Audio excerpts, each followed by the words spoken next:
rhai o wynebau mwyaf cyfarwydd y byd opera yma yng Nghymru wedi dod ynghyd ar gyfer cynhyrchiad diweddara Opera Cymru.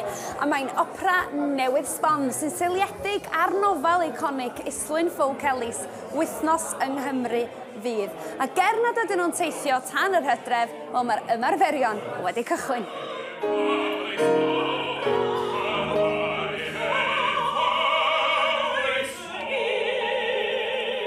Mae'r opera newydd sbon wedi cael ei seilio ar nofel gan Islwyn Folk Ellis sydd wedi cael ei cyhoeddi, fel mae'n digwydd, yn union 60 mlynedd yn ôl. Ac mae Meredith Hopwood a Gareth Glyn sydd wedi creu'r opera, maen nhw'n meddwl bod yna rhywbeth o bwys yn y nofel i ni yng Nghymru rwan.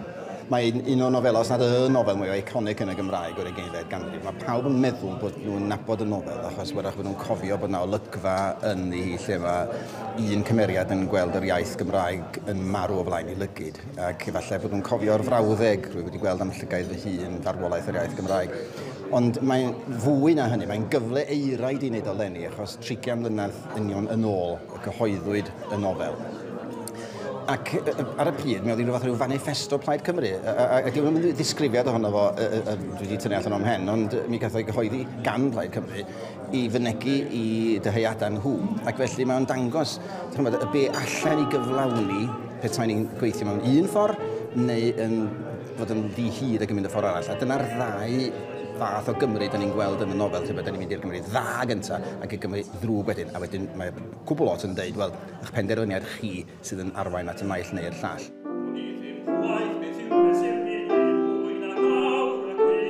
Mae Opera Cymru yn gwmni sy'n falch iawn o allu cyflwyno operau yn y Gymraeg yn unig, ond hon fydd yr opera wreiddiol gyntaf iddyn nhw lwyfannu.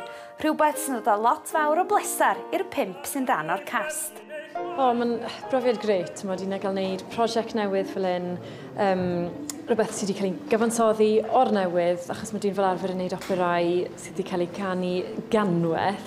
Felly mae hwn yn brofiad gwych i gael gwneud rhywbeth am tro cyntaf, yn seiliedig ar nofel iconic Islwyn Folk Ellis. Mae hwnna'n rhywbeth i fi fel Cymraes i'r carn, yn rhywbeth exciting yn ei hunan.